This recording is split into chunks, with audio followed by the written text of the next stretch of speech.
finally got the audio pass-through to work on the 769 Discovery Kit. Let me tell you, the Cube F7 codebase is so bad, working with it is like a nightmare and a joke at the same time. But still, I'd rather use it than have nothing at all, because it is a working reference. I was determined not to use a vendor-supplied IDE, so I had to make up some tools, and I will go over some tools in this video. Now, I do use GDB, just not in the IDE. My rule of thumb is, if I have to click on something, it's not the right thing to do. A quick overview. The memory logger is used like a print statement, except it just writes bytes to a memory buffer. No serial port or communication peripheral required. Run and log. A macro that wraps a line of C code to log the line of code literally and also execute it. One-shot logs. A log statement that you can put in a interrupt service routine or an infinite loop, and it will only write the log once. GDB scripting, so you can dump the logs from the memory logger easily, or print out a variable or data structure remotely. Adder to line. I actually didn't use this much. I need to wrap it in a higher level tool, but I will demonstrate it to show that it is literally the basis for GDB to IDE integration. Which ifdef is defined. When the codebase is littered with conditional code inclusion based on compiler defines, instead of looking up which symbols are defined, a simple trick will tell you which code actually gets compiled. Memory logger. See this function, log string line. Using a small footprint printf library like tinyprintf, you can simply append strings into the buffer. Now, I make no guarantees about the correctness of this code, I'm just communicating the idea. Use snprintf to avoid buffer overflows, and use some mechanism to handle when the buffer is full. You could wrap around, or in this code, the logging just stops when the buffer is full. Run and log. Using the GCC built-in macros file and line, and the stringizer operator hash, you can get a cheap execution tracer which tells you the line number, file name, and literal line of code. This combined with a editor macro to surround a line of code with this C macro is pretty nice. The file name macro I ripped from Stack Overflow and gives you just the file name and not the full path to the file. Note the use of the stringizer operator here, and here the actual code is inserted. Quick demo of the editor macro here. I can apply, run and log, and remove.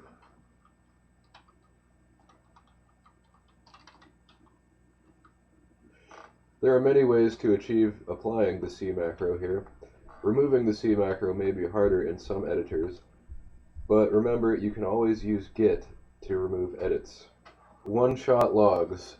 I use these in interrupt service routines to test that the ISR is called, but I don't want to fill up my log buffer with repeated calls to the same ISR. I just want the log to appear once. Let's see it in action here. In this example, if the HAL handler goes into a hard fault due to undefined callback or some other reason, the logs will indicate this. Note the scoping here with the curly braces allows me to put two of these one-shot logs in the same outer scope. To get leverage out of the logging tools, I wrap GDB in scripts, like in this example. After building and flashing the target, a 5-second sleep allows the target to execute for 5 seconds. Then the log buffer is printed out, and the target is reset. Note the log buffer being printed here. It is buried inside of this boilerplate, which I need to figure out how to remove. We can see here on my machine, the script just runs another script on the remote laboratory host via SSH. The other script is here. It simply dumps the log buffer into the file. And then that dump file is printed out for me here. Now, of course, this barely scratches the surface of what you can do with GDB, especially when driving GDB with a higher level language like Python. Now I just want to demonstrate adder to line if you don't know what it is. It's very easy. You just give it your ELF file and an address. So I can pick some valid address with executable code that corresponds to C source.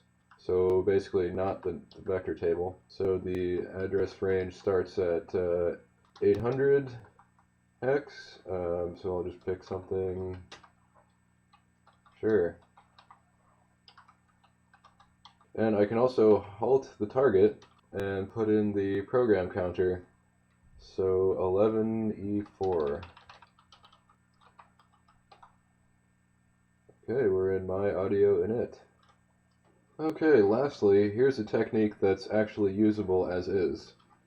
Taking a look at these code examples. So here, if the symbol is defined, then these functions get included for registering callbacks. How do I know if it's defined? The compiler define could be defined either in a header file or in the compiler invocation command line. Even worse, compiler defines can be overridden. So rather than risking making a mistake in manually determining which compiler defines are enabled, you can just add an error directive like this, and then run a build.